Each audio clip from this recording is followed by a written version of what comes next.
ਆਸਾਰਾਮ ਗੁਰਮੀਤ ਰਾਮ ਰਹੀਮ ਤੋਂ ਬਾਅਦ ਹੁਣ ਰਾਮਪਾਲ ਨੂੰ ਕਾਨੂੰਨ ਨੇ ਉਸ ਦੀਆਂ ਕਰਤੂਤਾਂ ਬਦਲੇ ਸਜ਼ਾ ਸੁਣਾਈ ਹੈ।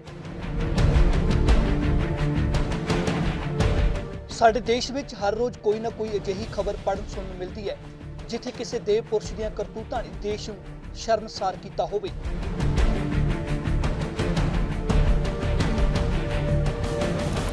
इन्हां देव पुरुषों के कच्चे चिट्ठियां ने वक्ती तौर पर हर बार लोगों को सोचने लिए मजबूर किया है, पर मूल रूप में इस प्रबंध ने लोक मानसिकता को भी अजिहा बना दिता है कि इन्हां दैवी पुरुषों के डेरियां का मक्कड़ जाल बढ़ता जा रहा है।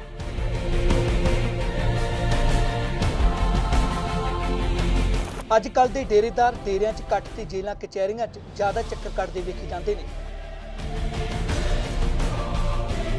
अदालत ने सतलोक आश्रम के मुखी कथित संत रामपाल को ताउमर कैद की सज़ा सुनाई। इस दे नाल ही अदालत ने 1 लाख रुपए का जुर्माना भी अदा करने के हुक्म दिते ने। रामपाल को यह सज़ा नवंबर 2014 च उसकी गिरफ्तारी दौरान हुई हिंसा 4 औरतों ते 1 बच्चे की मौत हो जाने कारण मिली है। रामपाल हुण मौत तक जेल विचों बाहर नहीं आ सकता। Actually, as you know, all the accused were held guilty under section 302, 343 and 1203, and we have demanded maximum punishment today. And court has accepted our arguments and awarded them sentence under section 302, life imprisonment to all the accused till their natural life. Without any remissions, they will remain in custody. And 2 years under section 343. उन्होंने हवाला एक advocate ने दिया था कि ये कोई लड़कियों की शादी करवाते हैं या कोई इस तरह का काम करते हैं, इस तरह की।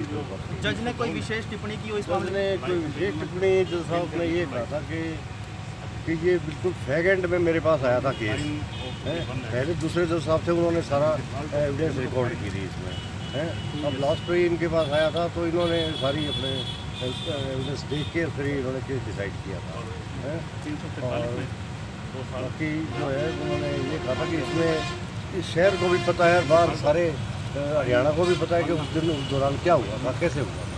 तो इसलिए उन्होंने 302 रेड 120 बी के अंदर लाइफ इम्प्रिजनमेंट विदाउट रिमिशन जो है।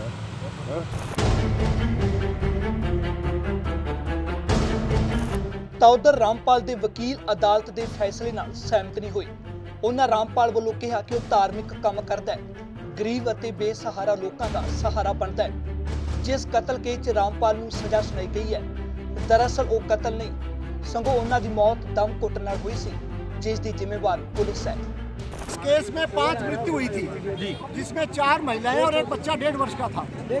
2 महिलाओं को तो हार्ट की प्रॉब्लम थी, 2 महिलाओं को अपने लंग्स में प्रॉब्लम थी निमोनिया की वजह से, और जो बच्चा था वो पुराना निमोनिया का पेशेंट था। और किसी के शरीर पे भी ज़ाहिरा तौर पे कोई चोट नहीं थी। सभी की सभी मृत्यु सिर्फ दम घुटने से हुई है। हमारा वर्षन ये था दम घुटा क्यों, क्योंकि पुलिस ने वहाँ पे 59 tear gas shells, 28 chilli powder shells, water cannon. अपने जजमेंट में क्या कहा जब दोषी करार देते हुए जजमेंट में क्या कुछ कहा, जज साहब की तरफ से क्या कुछ कहा गया? हमने जज साहब से ही प्रार्थना की कि जज साहब इसमें किसी के शरीर पे कोई चोट नहीं, हमारा कोई मोटिव नहीं था इनको मारने के लिए, हमारी कोई प्रीवियस एनिमिटी नहीं थी, मेरा सारा बैकग्राउंड पिछड़ा अच्छा है, मैं धर्म कर्म के काम करता हूँ, लड़कियों की शादियाँ करवाता हूँ, गरीबों की अनटचेबिलिटी के खिलाफ।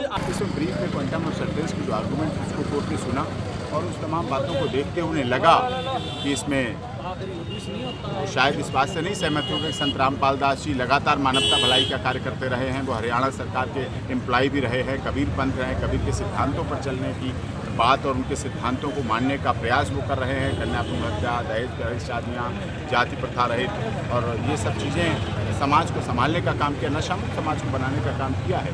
इन आधारों को कोर्ट ने माना भी। अब क्या कहें, तो जजमेंट में देखेंगे जजमेंट में क्या लिखा, लेकिन अभी फ़िलहाल उन्होंने जो सज़ा दी है वो 302 में लाइफ इम्प्रिजनमेंट और 1 लाख रुपये जुर्माना और 120 भी अंडर सेक्शन उसमें लाइफ इम्प्रिजनमेंट और 1 लाख रुपये जुर्माना और 343 अंडर सेक्शन में 2 साल की सज़ा और 5,000 रुपये जुर्माना। क्या ये सजाएं सभी साथ रहेंगी या ये सभी सजाएं साथ साथ चलेंगी, डेफिनेटली साथ साथ चलेंगी और जो पीछे रह चुके हैं वो भी उसमें काउंट होगा, वो भी जोड़ा जाएगा।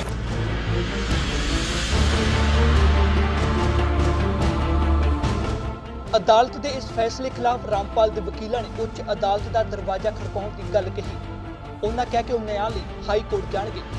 जो समाज में अच्छा काम कर रहे थे, जो समाज में बढ़िया काम कर रहे थे, समाज को जोड़ने का काम कर रहे थे, ये बातें दी गई, डॉक्यूमेंट सारे रखे गए, किस तरह से नशा मुक्त समाज का निर्माण किया जा रहा है, किस तरह जातिहीन समाज का निर्माण किया जा रहा है, किस तरह। Do you have any further plan of action sir? Yes yes yes sure. ये अदालत की पहली सीढ़ी थी। हम यहाँ न्यायालय का सम्मान करते हैं, लेकिन जो न्यायालय को समझनी चाहिए चीजें थी, जो बातें समझना चाहिए थी, जो समझ में उन्हें करना चाहिए था, जिनके साथ उन्हें करना चाहिए था, उन चीजों को नजरअंदाज किया गया। और हम जो बातें यहाँ नहीं सुनी गई, नहीं समझी गई, जो रिकॉर्ड फैक्ट एविडेंस को नजरअंदाज किया गया, उन सबको लेके हाई कोर्ट में अपील डालेंगे, अपील फाइल करेंगे।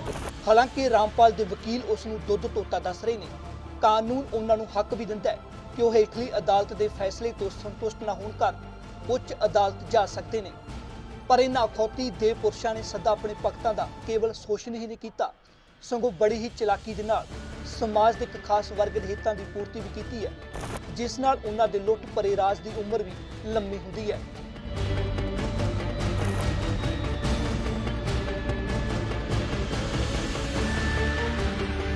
ਸਮਾਜ ਵਿੱਚ ਇਸ ਕਿਸਮ ਦੇ ਦੇਵਪੁਰਸ਼ ਬਰਸਾਤੀ ਖੁੰਭਾਂ ਵਾਂਗ ਜਿਸ ਤਰ੍ਹਾਂ ਉੱਗ ਰਹੇ ਨੇ, ਇਹਨਾਂ ਡੇਰਿਆਂ ਦਾ ਸਮੇਂ-ਸਮੇਂ ਉੱਪਰ ਚੱਲਦਾ ਰਿਹਾ ਵਿਵਾਦ ਜਾਂ ਇਹਨਾਂ ਉੱਪਰ ਚੱਲਦੇ ਕੇਸ ਇਸ ਗੱਲ ਦੀ ਗਵਾਹੀ ਭਰਦੇ ਨੇ ਕਿ ਇਹਨਾਂ ਨੇ ਵਿਗਿਆਨ ਦੀ 21ਵੀਂ ਸਦੀ 'ਚ ਭਾਰਤੀ ਸਮਾਜ ਨੂੰ ਪੱਥਰ ਯੁੱਗ ਵੱਲ ਲੈ ਕੇ ਜਾਣ ਦੀ ਕਿੰਨੀ ਕੋਸ਼ਿਸ਼ ਕੀਤੀ ਹੈ।